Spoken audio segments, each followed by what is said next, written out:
Ok. Obrigado, Mário. Agora o evento já está sendo gravado. Então já podemos começar. Então, pessoal, muito obrigado pelo tempo de vocês. Quem fala é Richard Landim, da Fluke Networks. E eu voltei para o básico dessa vez. Vou falar agora de coisas mais simples. Até porque eu sempre tento montar os meus webinars com base naquilo que o pessoal mais vem buscar com relação a dúvidas, né? Então, para quem não me conhece, eu sou o cara que resolve os problemas dentro da Fluke Networks, também apelidado de Buchaman. Se vocês procurarem no YouTube, vão achar também meu canal Buchaman. Toda vez que alguém tem uma bucha, eu sou o cara que tenta resolver, quando ninguém mais conseguiu dar solução. Não que eu tenha todas as respostas, mas pelo menos eu tenho me virado bem. A agenda de hoje a gente vai falar das características físicas das fibras, coisa bem óbvia, espero não ser novidade para ninguém. Prós e contras, tanto do multi quanto do monomodo. Um pouquinho mais detalhado o que é a largura de banda de ambas as fibras. Falar um pouco de dispersão modal, algumas pessoas também falam de perda modal, perda por dispersão modal, enfim. Reflectância. Custos associados ao projeto, não vou abrir aqui projeto, tá? A Fluke Networks, para quem não conhece, uma empresa que fabrica equipamentos de teste e medição, então normalmente quando me chamam já está tudo feito. É mais com relação a ter uma noção básica de um custo de projeto, pontos eu devo me atentar ou não. Metodologias de teste, afinal, essa é a parte que mais me toca, né? E tem também promoção rolando. Ok? Então, não sei qual a expectativa de vocês, mas quando a Fluke Networks faz um webinar, basicamente, o nosso know-how é em cima dos insights dos testes de medições, tá ok? Mas, para chegar no ponto, algumas coisas têm que ser esclarecidas antes. Bom, que pena, saiu do formato aqui. Então, desculpa pelo texto, ficou meio fora de formato o texto, mas primeiro apresentar o site, né? Então, como eu voltei do básico, muitas pessoas podem não conhecer, existem várias Flukes. A Fluke, a qual representa a Fluke Networks. Então, o endereço do nosso site é flukenetworks.com. Me perdoem por não ter checado isso mais uma vez, que a imagem tenha se distorcido no texto, mas essa é a identidade visual do meu site, www.flukenetworks.com, ou, não dá para ver aí tão bem, pt.flukenetworks.com. Vai para a página não em Portugal, mas em português, ok? Apenas o idioma. Até porque ele foi todo traduzido, verificado por mim, então é o português brasileiro. Nem saberia fazer uma tradução português de Portugal. Me perdoe aos descendentes, também sou. Vamos às características físicas. Então, basicamente, uma fibra monomodo. Tem um caminho bem mais estreito, núcleo de vidro aí, na média, 8,3. Então, nunca, se você pegar qualquer fabricante, ele nunca tem 9 microns, vai lá de 6,7 a 10,4, ou 6,4 a 10,7, agora me confundi, não sei exatamente, mas oscila muito. Então, tenham isso em mente, tá? Cada fabricante, no monomodo, tem um núcleo nominal de 9, mas nunca 9,00, é sempre algum valor próximo a esse, tá ok? No multimodo, isso vai de 50 a 62,5, também tem suas variações, mas aqui as variações não comprometem tanto. Mas a variação do monomodo a gente vai falar mais para frente, isso vai ser importante, tá ok? Lembrar que cada fabricante vai ter uma dimensão diferente aí no monomodo. Então, os feixes de luz dentro do multimodo, a gente usa fontes de LED ou VCSEL, que é um LED optimizado, ou basicamente um LED que foi cortado, onde a gente manda vários feixes de luz através da fibra multimodo, tá ok? Então, por isso do multimodo, né? O latim multi, vários, modo, caminho. Então, vários caminhos possíveis. Então, a luz vai percorrendo vários caminhos até chegar ao seu destino. Também vou falar mais para frente da importância disso. No monomodo, seria um feixe de luz só que vai de uma ponta até a sua extremidade. Tá ok? Prós e contras do multimodo. Então, as principais vantagens do multimodo é que ele é ideal para as redes LAN, as redes curtas ou internas. Existe uma facilidade muito maior de trabalho para fazer as emendas, para fazer a conectorização. É um material mais fácil de se trabalhar, embora a fibra seja mais difícil do que trabalhar com cobre. Ok? Então, colocar técnicos que foram capacitados para trabalhar com cabeamento apenas na parte de cobre não é suficiente para que eles comecem a trabalhar em fibra. Precisa buscar treinamento especializado na parte de fibra ótica, porque a fibra ótica é mais sensível, tá ok? E os preços dos conversores, dos equipamentos, são muito mais baixos do que no monomódulo, barateando os custos totais. Então, a gente está falando de conversores, dos acessórios de ferramental, máquina de fusão, porque numa máquina de fusão para multimódulo, você pode comprar uma máquina de fusão que faça o seu alinhamento, por exemplo, por casca, não pelo núcleo. Por quê? Porque a diferença que vai ter é muito pequena nesse erro do núcleo, tá ok? E quais são as desvantagens? Ele apresenta uma menor largura de banda para as aplicações com modulação. Vou explicar isso com mais detalhes, porque a gente vai falar de largura de banda mais para frente. Tem uma distância mais limitada, então a gente sabe que a multimódulo não consegue usar toda a sua potência em valores pequenos, valores grandes de comprimento, apenas em valores menores. Ele apresenta um problema que é a dispersão modal, ok? No monomodo, as vantagens são, tem uma largura de banda maior. Então, quando você tenta modular essa fibra, ela tem uma largura de banda muito maior. Consegue distâncias também muito maiores. Não apresenta a dispersão modal. Vai apresentar um outro probleminha, que a gente vai falar, mas não é dispersão modal. Quais são as desvantagens? Dá um trabalho maior para trabalhar com ela. Então, trabalhar com uma fibra monomodo demanda um cuidado maior, porque você tem um núcleo muito mais sensível. O preço dos equipamentos e seus conversores também são mais elevados, porque a gente trabalha agora com laser, não mais com uma fonte como LED ou VCSEL que eu havia falado no multimódulo. Então, por usar laser, que é uma fonte de luz mais cara, mais nobre, também vai encarecendo todos os aspectos desse projeto. E ela é mais sensível às reflectâncias. Vou falar isso mais pra frente. Vamos falar primeiro a largura de banda. Então, numa fibra multimodo, OM5, que é o top do top, creme de la creme, a fibra M5 foi projetada já para trabalhar com demodulação. E essa demodulação ou modulação, ela acontece com diferentes, o pessoal costuma falar no material, né, às vezes é má traduções para o Google Translator, de cores diferentes. Então, existem larguras de comprimento de onda diferentes. Esses comprimentos de ondas diferentes seriam como cores diferentes. Então, a gente sabe que cada cor tem um comprimento de onda.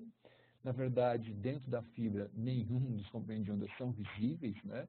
Mas em alguns aspectos, alguns materiais, acaba aparecendo a palavra cores diferentes. É só uma questão de simplificar a questão dos comprimentos de onda, tá ok?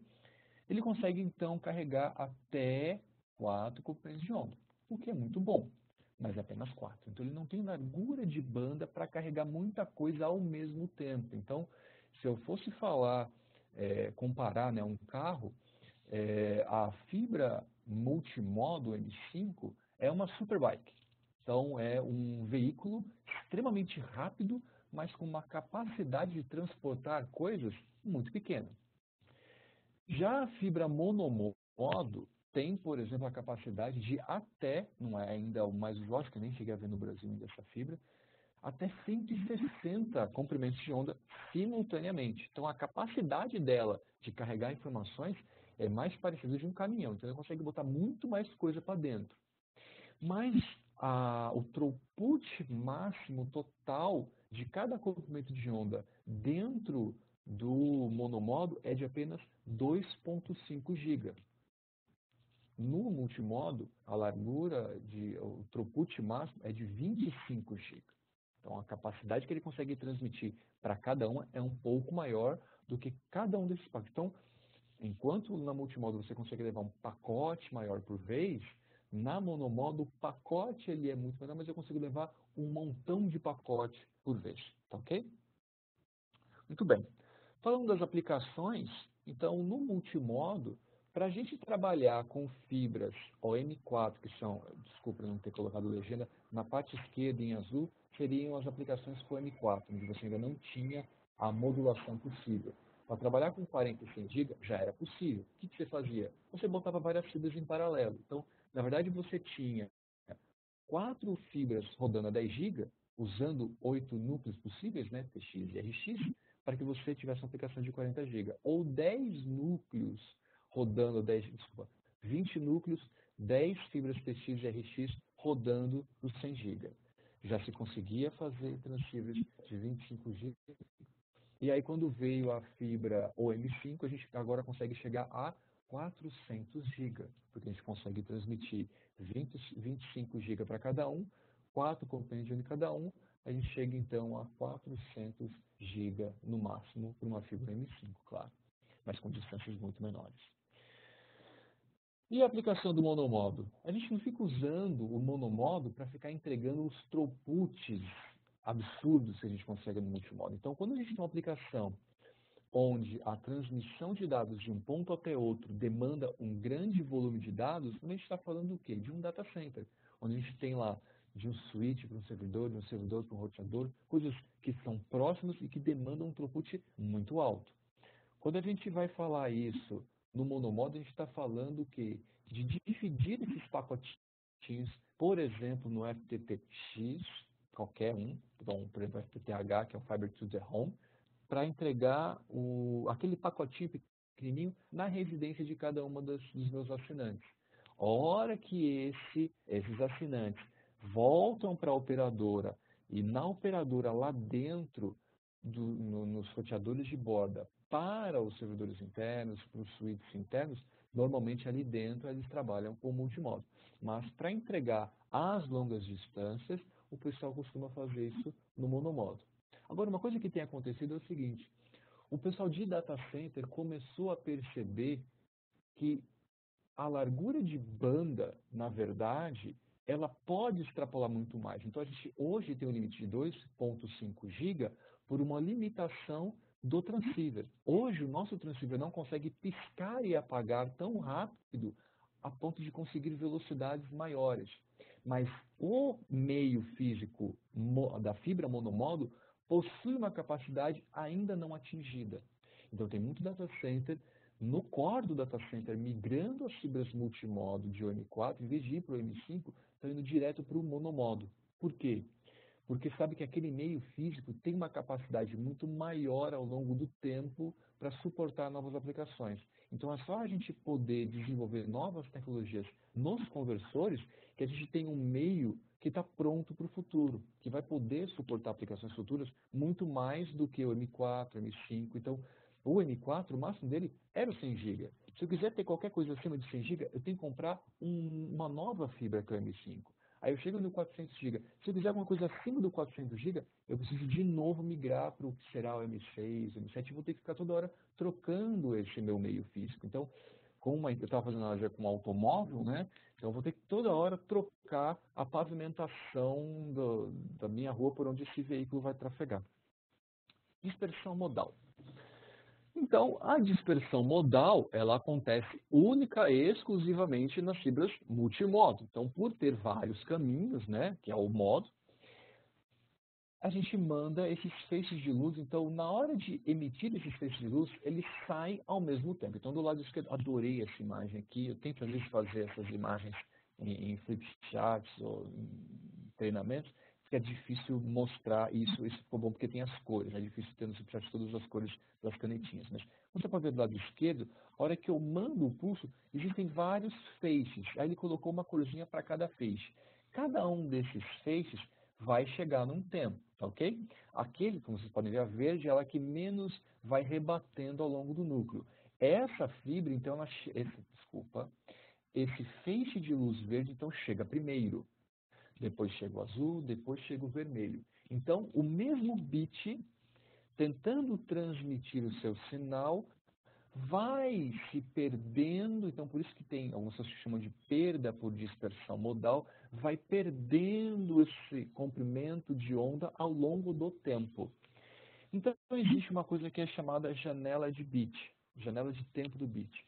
A janela de tempo de bit é o tempo aonde o bit tem para acender e apagar, e não extrapolar o tempo do próximo bit.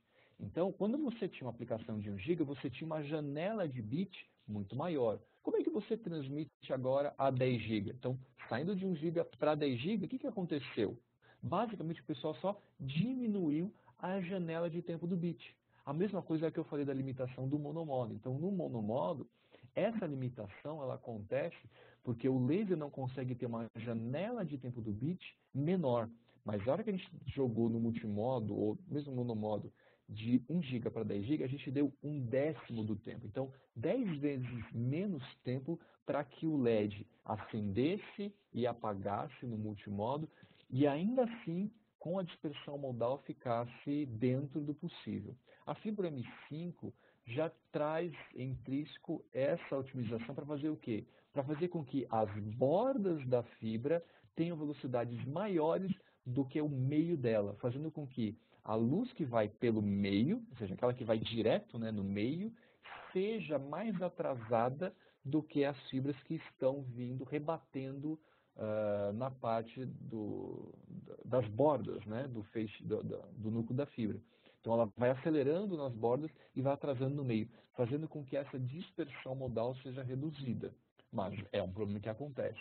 Agora que o pessoal tem me apontado, principalmente o pessoal de data center que vem me buscar, que migrou nessas fibras para o monomodo, usando alguns espectrômetros, então ele vai olhar a luz no espectro, ele começou a ver esse tipo de comportamento da dispersão modal na fibra monomodo. Espera aí, se a dispersão modal só acontece na fibra multimodo, como é que eu estou vendo um espectro de luz na saída da minha fibra monomodo muito parecido com uma dispersão modal? O que vai acontecendo, aí eu trouxe aqui para quem nunca viu, um tacho TDR. O que vai acontecendo na fibra monomodo são as reflectâncias. Então, toda a fibra tem sua reflectância, seja ela múltipla, seja ela mono. A fibra monomodo ela é mais susceptível às reflectâncias.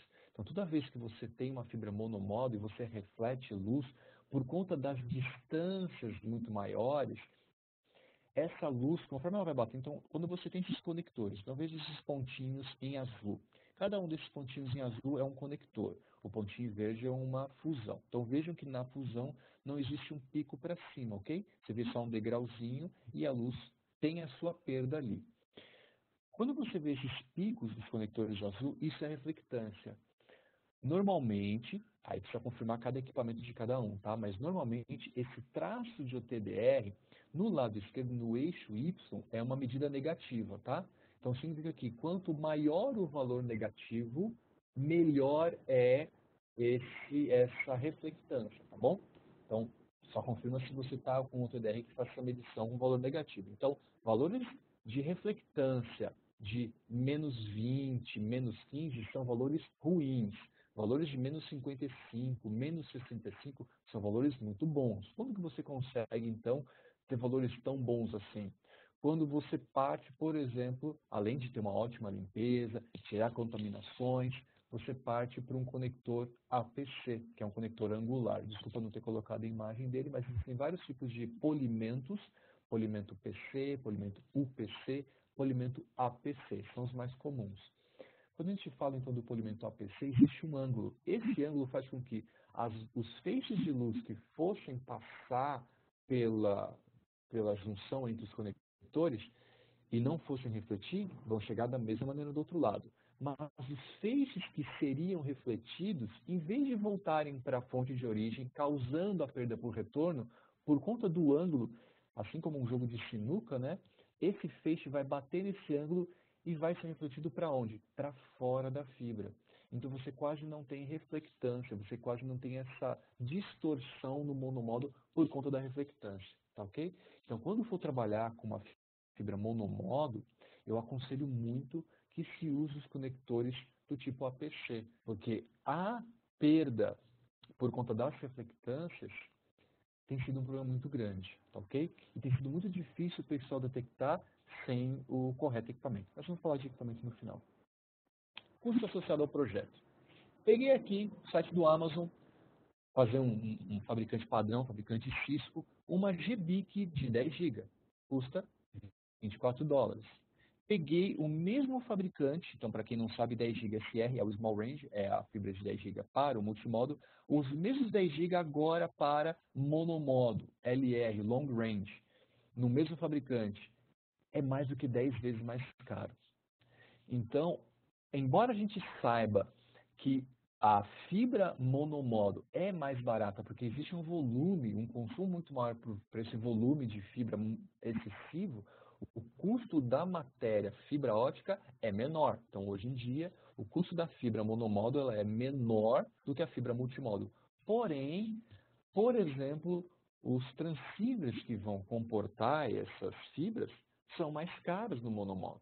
Então, o custo total do projeto leva em conta isso. Então, quando a gente fala do projeto, você tem que tomar em consideração qual vai ser o escopo do teu projeto. Se você fica responsável apenas pela parte de cabeamento, falando de fibra monomodo, é muito mais barato trabalhar com monomodo. Agora, se você já precisa pensar em ativos, além de instalar essa fibra, eu tenho que certificá-la, eu tenho que fazer a fusão. Lembra que para trabalhar com uma fusionadora ou a máquina de fusão para o monomodo, eu tenho que trabalhar com o quê? Com uma fibra que faça o seu alinhamento por núcleo. Não adianta eu fazer com casca, porque a hora que eu fizer esse alinhamento errado com esses núcleos diferentes, eu vou ter um problema.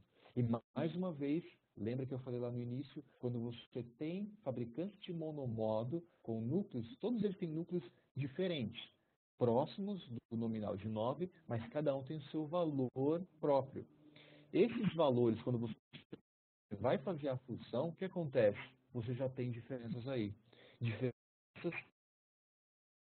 para uma perda excessiva e uma perda por retorno por conta da reflectância também excessiva. Então, quando você vai fazer uma fusão de fibra monomodo, tenta, por favor, não misturar fabricantes.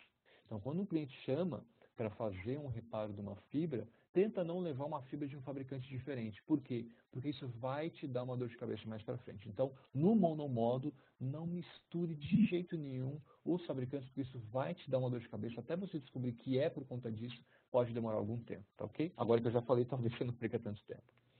E fora as outras ferramentas, né? Então, a máquina de fusão fica mais cara, os limpadores vão ter preços diferentes, os testadores vão ter preços diferentes. Então, a fibra multimodo, os testadores em multimodo são mais baratos do que os testadores em monomodo, porque a fonte de teste do monomodo também tem que ser em laser, ok? Metodologia de teste. Opa, isso aqui furou. Então, às vezes o pessoal me pergunta qual que deve ser o primeiro testador e fica achando que deve ser, por exemplo, o VisiFault, que é o nosso... O pessoal acha que é LED, que é laser, mas é LED, tá? Por que laser? Por que LED não laser? Quando você tem uma pequena rachadura ou quando você tem uma má organização na caixinha do DIO ou na gavetinha, se fosse LED, ia passar direto. Lembra que o LED é uma fonte de luz só. Desculpa, o laser é uma fonte de luz só. O LED são vários feixes de luz. Por ser um laser, por ser um LED dentro do VisiFault muito potente, ele tem uma potência para chegar até 9 km, mas a partir do momento que ele detecta curvas excessivas, pequenas rachaduras, ele já vai mostrar para você ali naquele ponto que está escapando luz. Porque lembra, LED são vários feixes. A partir do momento que ele encontra um lugar para fugir, ele foge. Então, por a gente usar um LED no VisiFault e não um laser, como muitos Xing Ling usam, né, o laser para ter uma potência muito maior, para ter um comprimento muito maior, a gente fica preocupado em trabalhar dentro de um mundo de comprimento menor. E a gente consegue localizar esses problemas muito mais facilmente. Então, se você usasse um laser para uma microcurvatura ou para uma curva excessiva, você não veria nada, ela não acenderia. Mas usando um LED, isso fica visível. Mas eu recomendo que o primeiro equipamento que você compre seja uma câmera. Por quê? Porque, sendo bem sincero, mais de 90% dos problemas das fibras que não estão subindo, o problema tem acontecido por conta de contaminação. Ah, mas eu estou limpando. Mas o problema é que, às vezes, aconteceu de alguém não fazer a limpeza correta, esfregar na roupa, usar álcool isopropílico, usar papel de banheiro, usar qualquer outra coisa que não seja o limpador correto, ou seja, um solvente específico desionizante. Então, não pode usar álcool isopropílico na face do conector, porque ele vai contaminar esse conector. O álcool isopropílico pode ser usado ainda no vidro, né, na fibra para fazer a fusão, por exemplo, você pode ainda usar álcool isopropílico. Mas na cerâmica, aquela parte branca do conector, jamais use álcool isopropílico. Ele vai contaminar aquilo, vai ionizar todo o material, vai trazer todo o pó e poeira que estiver suspenso para o seu conector e vai deixar um filme reflexivo. Lembra que eu falei da reflectância, perda por retorno? Pois é, mais uma vez você vai ter esse problema. Com o videomicroscópio você vai conseguir perceber esses problemas. Obviamente eu aconselho um modelo que já traga os limpadores da FLUC para que você faça essa limpeza da forma correta, tá ok? E aí depois de ter um videomicroscópio, aí sim você pode ter o seu VisiFold, você pode ter o seu Power Meter, desculpa já aparecer a imagem dele não na sequência, mas depois eu coloco a numeração. Por exemplo, o Power Meter Simplifier, um Power Meter mais simples, tá? Você tem o Certifiber, que é o nosso Power Meter mais parrudo, o Power Meter de certificação. Com ele você então já consegue emitir um laudo de certificação e você tem o OptiFiber, ok? Esses são os equipamentos possíveis, mas aí deixa eu colocar uma ordem. Então, número 1, o FI 525, que é a câmera com os limpadores. Aí o número 2 ou o número 3, você pode pular ou não, vai da tua escolha, o VisiFault e o Simplifiber, para fazer medidas básicas de potência com o Simplifiber. Depois eu aconselho não seguir primeiro para o Certifiber, e sim, já que você tem o seu Simplifiber, você seguir com um OptiFiber. Por quê? Para você começar a detectar os problemas ao longo da fibra. Então, quando a fibra está rompida, como é que eu detecto onde ela está rompida? Somente através de um OTDR eu consigo fazer isso. Existem mini OTDRs, mas quando você já tem o Simplifiber, eu recomendo que você já tenha aí um OptiFiber. E aí, por último, você chega no Certifiber. Quando que eu vou ter um Certifiber primeiro, antes do OptiFiber? Quando talvez, às vezes até antes de um Simplifiber, quando o meu cliente me obriga a ter um laudo de certificação para minha fibra. Então, o único que emite o laudo de certificação de nível 1, existiram outros webinars, depois eu posso refazer esse webinar, explicando as diferenças entre o LTS e o TDR. O nível 1 é o nível de certificação obrigatório, que é o que leva em conta apenas o Certifiber. O nível 2 de certificação, embora muita gente ache que seja de OTDR, na verdade é a junção entre o Certifiber mais o OptiFiber. Então, quando alguém pede nível 2, está pedindo tanto o teste de LTS quanto o teste de OTDR, tá ok? Mas isso fica para um outro tema, senão vai faltar tempo para a gente já está no limite do nosso tempo aí. Testes com OTDR. Quando a gente testa, e aí, dúvidas que o pessoal vem me abordando. Quando eu testo esse link com o meu TDR, eu tenho esse valor, vejam que é uma perda negativa, mas ele passa. E eu tenho uma perda excessiva nessa extremidade. Ok? E aí, o que eu faço? Eu vou lá na outra ponta, vou fazer a limpeza desse outro conector e vou testá-lo. Quando eu venho na outra ponta, já limpo e testo, eu chego nesse resultado. Poxa, será que agora a outra ponta que ficou suja e a extremidade que eu estou testando agora já ficou limpa? Se você voltar e refizer o teste, de novo, você vê que a mesma coisa vai acontecer. Que você vai ter a perda negativa numa ponta e a perda excessiva na outra. Sempre assim, ok? É óbvio que pode ser o inverso. Para você, você ter a perda excessiva no primeiro e a perda negativa no último, depende do quê? O que está acontecendo? Diferença de backscatter. Então, quando você tem a perda negativa, você tem, por exemplo, a tua fibra de teste OM3 testando uma fibra OM4. Quando você faz esse teste do M3 para M4, você tem uma fibra mais lenta sendo conectada a uma fibra mais rápida. Lembra que o TDR faz o teste olhando a luz refletida. Então, a velocidade com que essa luz volta também impacta. Por isso ele dá esse valor negativo, porque a velocidade de ganho no teste acaba enganando o TDR para essa medida. Então, embora você tenha uma perda atual positiva, por conta do ganho de velocidade, ele apresenta para você como perda negativa. Quando você vai na outra extremidade do link, da sua fibra tendo testado M4 para a fibra de teste M3, você tem a perda excessiva. Por quê? Porque além da perda da conexão, você tem a perda de velocidade. E aí, o que eu tenho que fazer? Se você pudesse ter os dois resultados, tanto de um lado quanto do outro, você poderia ter a média. E é isso que o nosso equipamento já faz. Então, se você tiver já um OptiFiber, você fizer o teste numa direção e na outra direção, e aí vai o segredo, salvar o nome do cabo com o mesmo nome, mas mudando a extremidade de teste, para quem tiver dúvida, depois pode me procurar, no final eu coloco meus dados de contato, você consegue ter a média bidirecional. E aí você já tem na tela do equipamento dizendo se passa ou falha. Então, testar com a TDR é extremamente recomendável e pela ISO obrigatório, pela TIA não, mas pela ISO sim, testar nos dois sentidos, tá ok?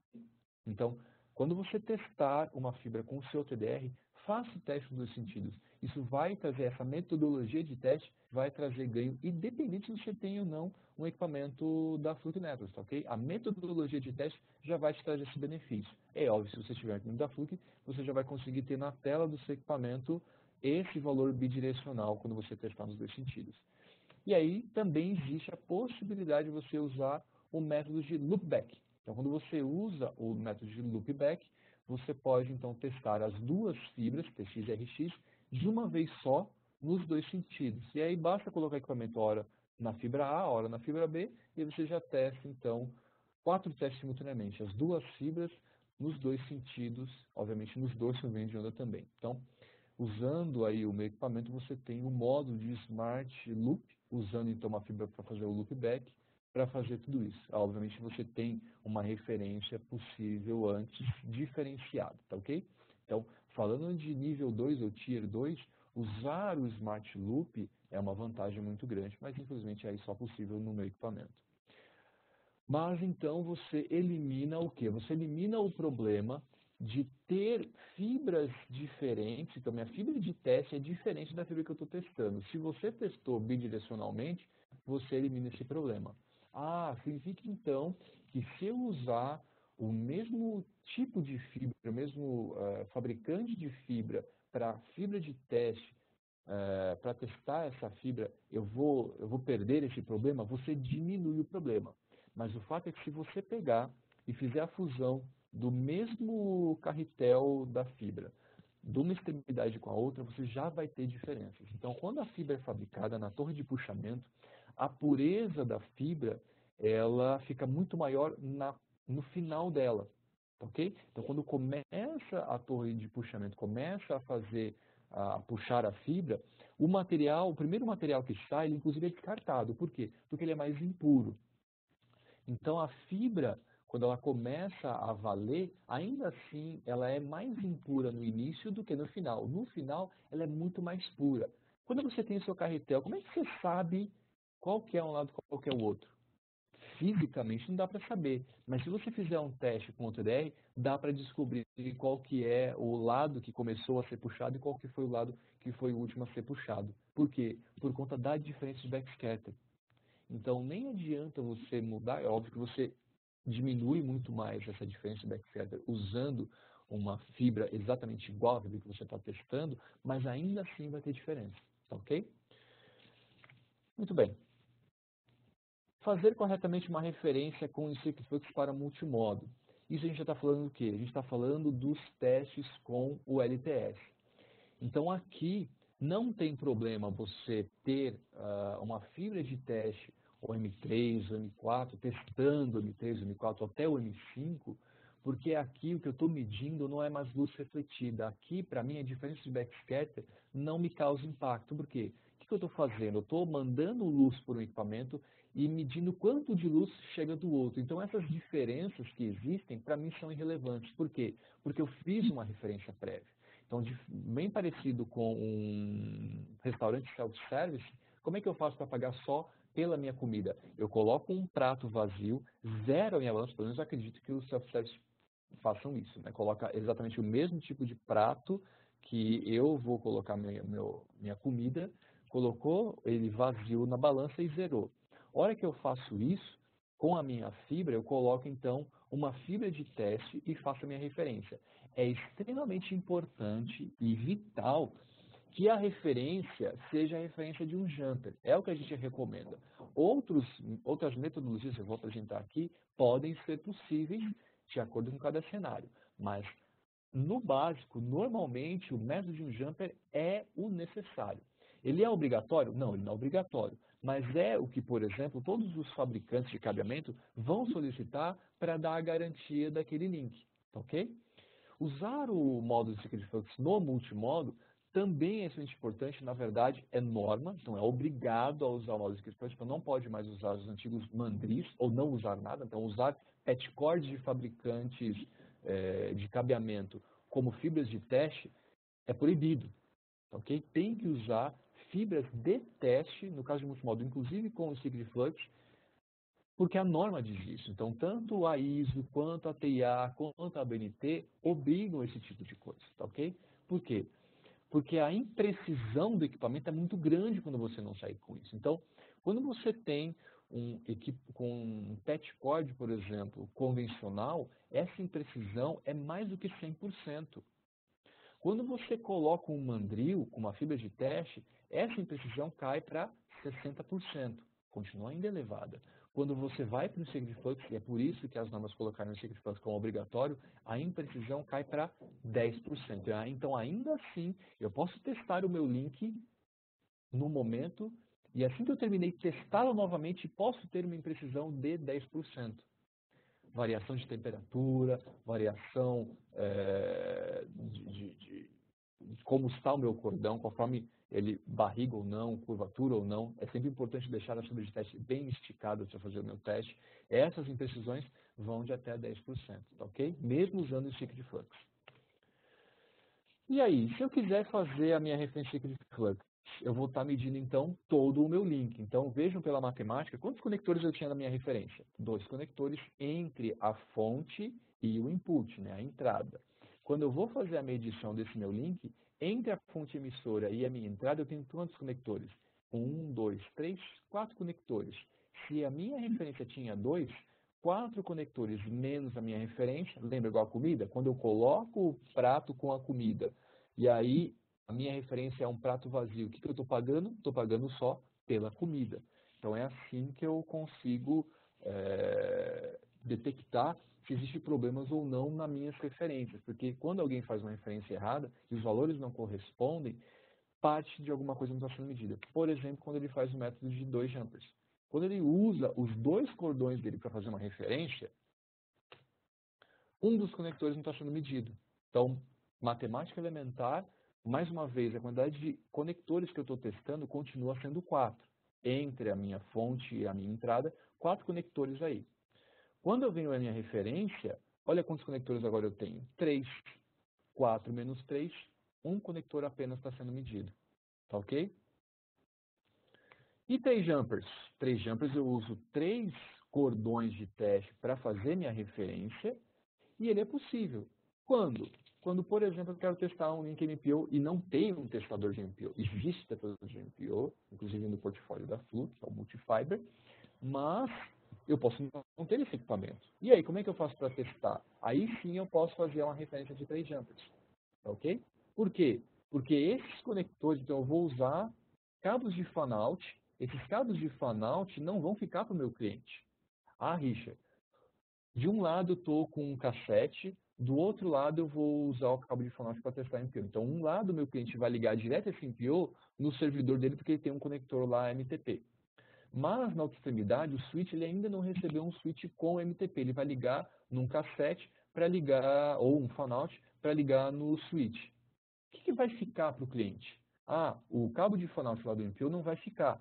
Mas do outro lado, o cassete ou o outro cabo de fan-out, esse sim vai. Aí sim o método de 2 jumpers pode ser aceitado.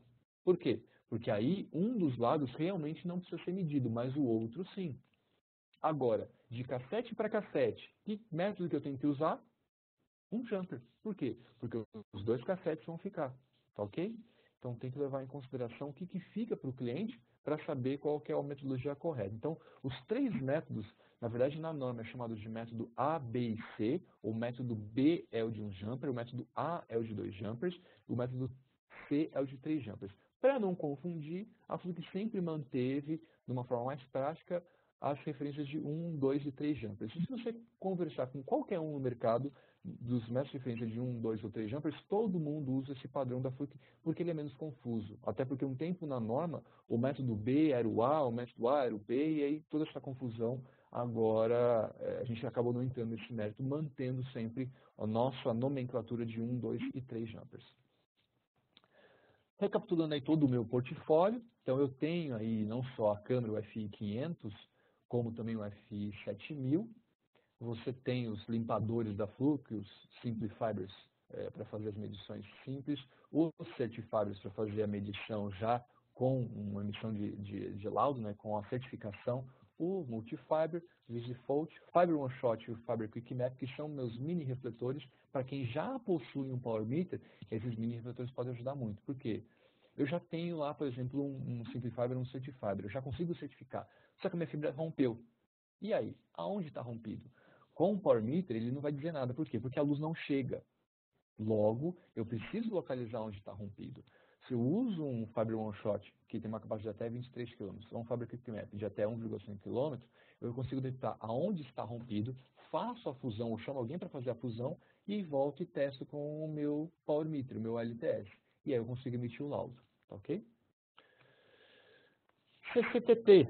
Então, para quem achou muito complexo, acha que precisa entrar nesse mundo da certificação e quer se aprimorar muito mais, existe o CCTT, que é uma certificação que foi criada pela Fluke, 3 dias de teoria e prática com exame no final, então tem que passar na prova. Quem passa, inclusive, consegue 14 pontos por uma certificação RCDD. Quem quiser mais informações, entra lá no meu site, flukenetworks.com/ccttbr. Já tem lá toda a ementa do meu curso, todo o cronograma, né, com as datas e valores, ok? Gold Support. Já existia um Gold Support nos Estados Unidos, e aí a gente pegou e tropicalizou o Gold Support. Então, além da calibração, a gente também inclui os adaptadores para o cobre, as baterias, fibras de lançamento, cordões de referência. Então, tudo aquilo que veio com o seu equipamento também fica suportado, inclusive também o frete para mandar para calibrar, tá ok? Então, tudo isso está dentro do suporte Gold. Por que eu estou falando disso? Porque agora tem a promoção de trade-in. Para quem não sabe, sinto muito informar, o DTX, além de ter sido descontinuado, ele vai sair de suporte pela fábrica. Quando? Esse ano, dia 1º de julho, não tem mais nenhuma peça nova saindo da fábrica dos Estados Unidos, ok? Então, todas as peças de DTX 1800 que você ainda precisar, por favor, faça isso antes do dia 1º de julho. Depois disso, não vai ter nenhuma peça saindo da fábrica. E agora? Bom, você pode fazer isso até o dia 1º de julho e ainda ter mais 12 meses, né, com ele calibrado. Mas também tem agora o trade-in. E para clientes, então, inclusive que já tinham DSPs, que nem eram suportados mais, e os DTX, a gente continua fazendo o trade-in. E aí eu incluí, inclusive, o meu DSX. Então, na fase 1, até o dia 29 de junho, tem um valor até razoável, até R$ 20.000. Na fase 2, que é quando o equipamento DTX não tem mais suporte pela fábrica, o equipamento vale menos. Então, exatamente como um carro, né, que sai de linha, o preço de recompra é muito menor. Cai pela metade. Então, esses valores de trade-in de 20.000 caem para no máximo 10.000.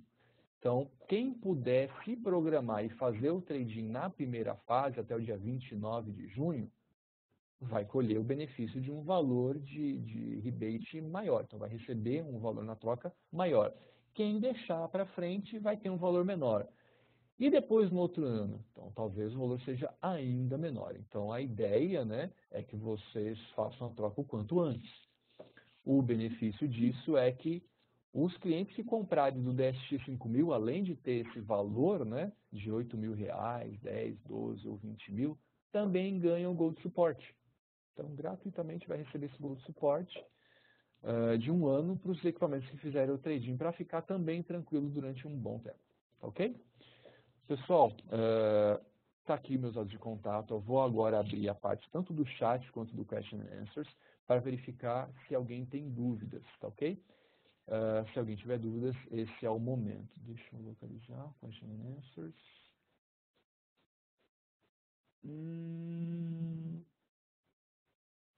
Poxa, Adalberto, eu espero que você tenha visto aí a questão do seu áudio, porque tinha áudio. Estava o tempo todo falando e muita gente estava me escutando aqui. Espero que você tenha resolvido isso, se a sua dúvida era só a questão do áudio. O vídeo estará disponível?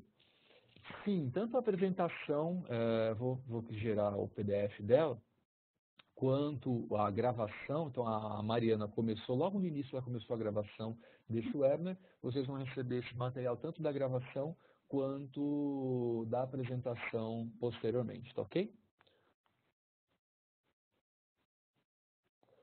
Manuel pergunta aqui quais os principais defeitos da fibra monomodo. Defeito a gente fala de imperfeição da fibra. Imperfeições podem ser aquelas que são ocasionadas durante a instalação normalmente, tá? Mas eu sempre aconselho, quando você receber um carretel de fibra, para ir ainda ao teu cliente, que assim que você fez antes até mesmo de assinar o canhoto da nota, que se possível você faça um teste de OTDR, se você tiver. Para quê? Para que você olhe no traço de OTDR se a perda por dB por quilômetro corresponde ao que você está comprando. Então, pode ser que exista um problema naquele lote e você tenha uma fibra ruim. Ainda no carretel você vai detectar com o TDR, né, com comprimentos de onda maiores, então se possível trabalhar aí no multimodo com o 1300, no caso do monomodo trabalhar com o 1625 ou 1650, o maior possível, para você detectar se existem microcurvaturas dentro do teu carretel, tá ok? Então você antes de receber, ir lá e assinar o canhoto, você vai e faz um teste com o TDR para verificar se você tem imperfeições na sua fibra. Normalmente não apresenta nada. Depois que você vai e instala, normalmente o que eu vejo o pessoal errar é na hora de manusear a fibra, tracionar demais, torcer demais e acabar rompendo a fibra, tá ok? Fora isso, quando o pessoal não erra em nada, o que mais acontece são as impurezas. E aí, as impurezas impactam muito mais as fibras monomodo por conta da reflectância. Então, como a reflectância ela é muito mais susceptível nos comprimentos de onda maiores, 1550, 1310, 1600, 1490, todos os comprimentos de ondas mais longos são mais susceptíveis às reflectâncias, eles sofrem muito mais com reflectância. Então, isso tudo é um problema. Então, monomodo, ela apresenta essa característica de sofrer mais, não só com as reflectâncias, como também as curvaturas. Então, tem que tomar muito mais cuidado para fazer uma curvatura com uma fibra monomodo, porque tudo isso impacta muito mais os comprimentos de ondas maiores, tá ok? Espero ter esclarecido sua dúvida, se não ficou, é só comentar.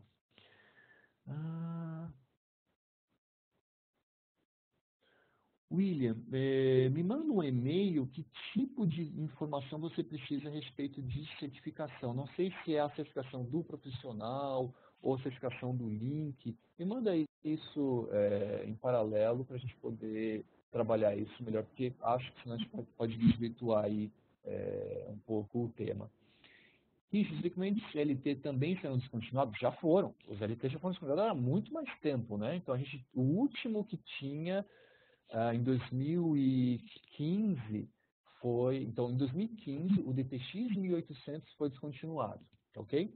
Aí até 2017 o DTX 1500 ainda ficou em linha, mas o LT já tinha saído muito tempo atrás. Então o DTX LT, além de ser descontinuado, ele também sai de suporte agora em julho. O que a gente está verificando, e aí pelo menos no Brasil, é que pelo menos os DTX 1500 ainda possam ser suportados por mais 1 ano e meio ou 2.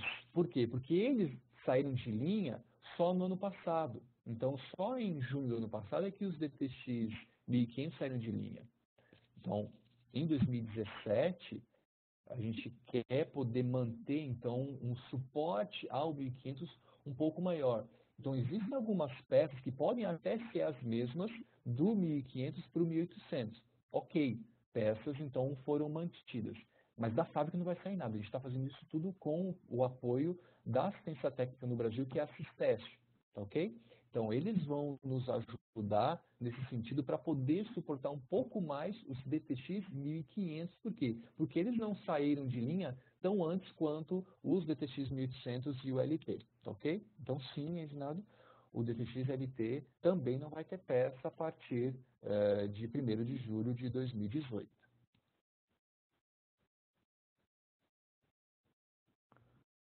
Eu esperava que você estava me perguntando, né, como é que vai ficar as empresas que ainda estão usando o 1800, que estão sendo descontinuadas, se vai ter o plano de troca. Eu falei no slide passado, inclusive, sobre o trade-in. Então, tem um plano de troca, ele chama-se trade-in, você me manda o DTX eu dou um valor de desconto em cima do seu DTX para que você compre um equipamento novo, tá ok? Para quem não sabe, a única empresa que faz isso no Brasil é a Fluke. Inclusive, então, eu aceito quem estiver, inclusive, tomou a decisão errada, né, de comprar e está se ferrando aí com outros fabricantes, eu também aceito esses equipamentos. O meu único critério para não receber um equipamento no trade-in é que ele esteja quebrado. Então, o meu equipamento está descalibrado, ou, inclusive, por exemplo, o seu DTX teria que ser calibrado daqui a algum tempo.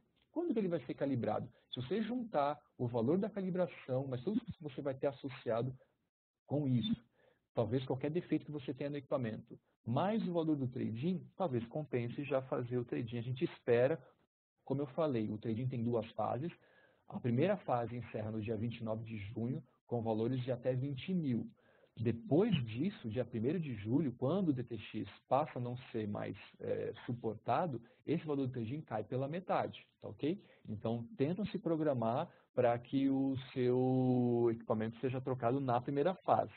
Se não conseguir, ok, pelo menos já calibra ele para suportar durante mais um tempo, e o trade-in na segunda fase até o final do ano, até 31 de dezembro, não sei se é 31 de dezembro, mas enfim, até o final do ano, até quando a gente ainda estiver trabalhando, ainda vai ter a fase 2 do trade-in. A gente vai fazer trade-in no ano que vem? A gente deve fazer no ano que vem. Mas será que vai durar o ano todo como a gente tem feito no ano de 2018? Provavelmente não. Normalmente a gente faz o trade-in, inclusive, só no final do ano, tá? Então, todo o começo do ano de 2019 provavelmente não vai ter nada ali acontecendo de trade-in. Mas todo ano, desde que eu entrei em 2008, então faz 10 anos que a gente faz o trade-in, a gente todo ano tem feito o nosso trade-in e a gente vai continuar com o nosso trade-in.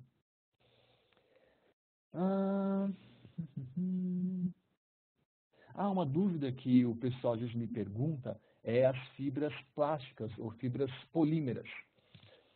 Esse tipo de fibra, embora não seja feita de vidro, ele é um mundo totalmente à parte. Por quê?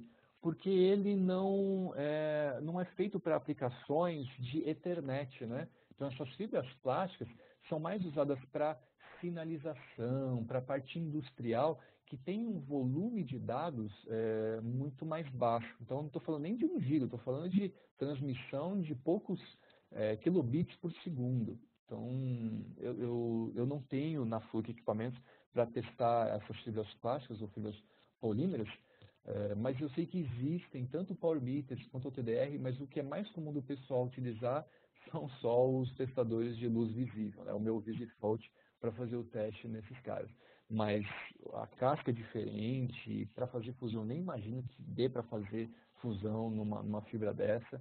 Então, não foi tema desse webinar fibra plástica, porque ele é um tópico totalmente à parte, tá ok? Quem tiver dúvida, quiser alguma ajuda com fibra plástica, eu não entendo muita coisa, mas eu posso tentar ajudar, pega o meu contato e a gente pode, em paralelo, conversar sobre isso.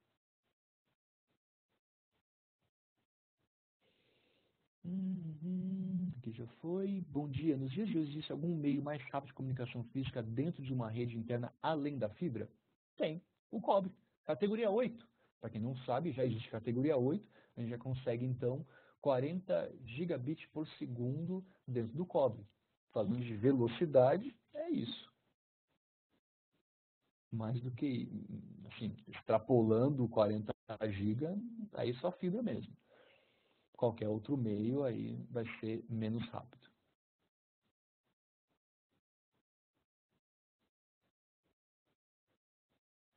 Elvis me pergunta, equipamentos de outros fabricantes, quais são os principais problemas? Elvis, como o pessoal chega para mim com dúvidas normalmente do meu equipamento, eu não saberia te responder. Mas, tanto por e-mail, meu celular, isso também funciona para o WhatsApp, me fala que tipo de equipamento você possui, que talvez eu possa ser mais assertivo no teu problema aí, tá ok? Mas, basicamente, o maior problema que o pessoal tem com os outros fabricantes, quando até colocam um fabricante um pouco mais nobre, é que não tem a mesma precisão que um Fluke, né? Quando vai para um Xing Ling, aí o valor que está sendo medido não vale muita coisa, né? Então, imagina que você está num avião, que esse seu altímetro tem uma defasagem de 100 metros. Pronto, é suficiente para esse avião, na hora que ele tentar descer sem alguma visibilidade, só com um instrumento, ele se esborrachar no chão. Então, estou extrapolando, mas, enfim, usar um equipamento que não tenha precisão para fibra ótica, eu acho que dá um tiro de pé.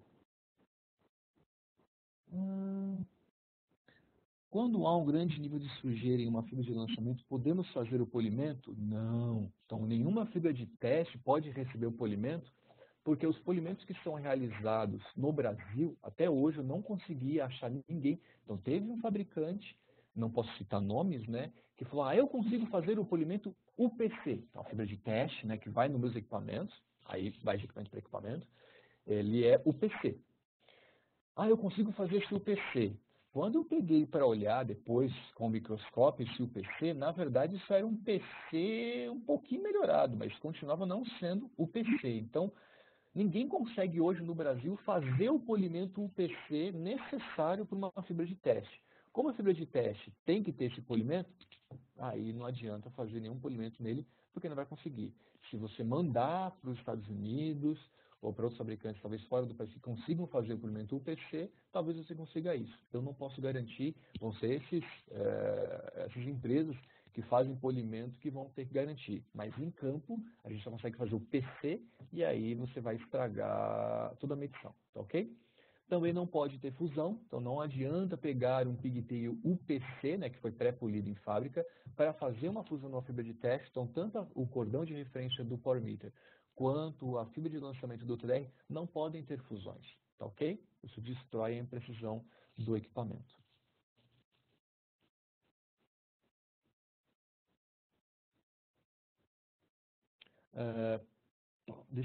Eu não vou. Paulo, faz um favor, Paulo pede para que eu ligue para ele, eu vou encerrar isso aqui e eu perco todo o chat. Faz uma gentileza, ou me manda um zap com o teu contato, ou me manda o e-mail com os teus dados, porque a hora que eu encerrar isso aqui eu perco todo o chat. Eu nunca consigo salvar esse chat, ele fica só agora no áudio, entendeu? Então eu vou acabar perdendo. Então, por favor, Paulo, se ainda estiver me ouvindo, por favor, me manda os teus dados de contato se você quer falar comigo, porque eu não vou conseguir salvar ele aqui.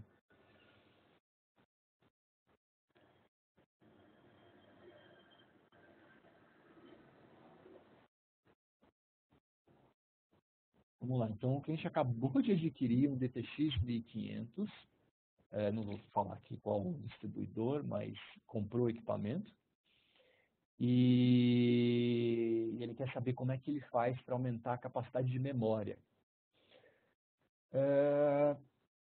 Não dá mais para fazer. Até o ano passado dava para fazer um upgrade, né, com as placas do DTX 1800 para ter não só o acesso ao cartão de memória, como também uma memória maior, mas isso é um recurso que não dá mais, essa placa, esse upgrade não é novo, não tem capacidade para receber módulos de fibra, tá?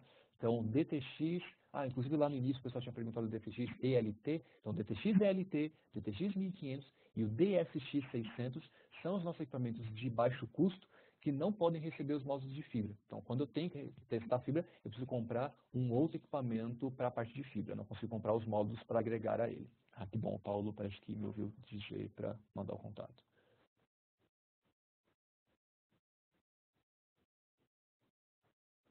Leonardo, a gente está com o tempo já reduzido, a tua dúvida não está tão clara.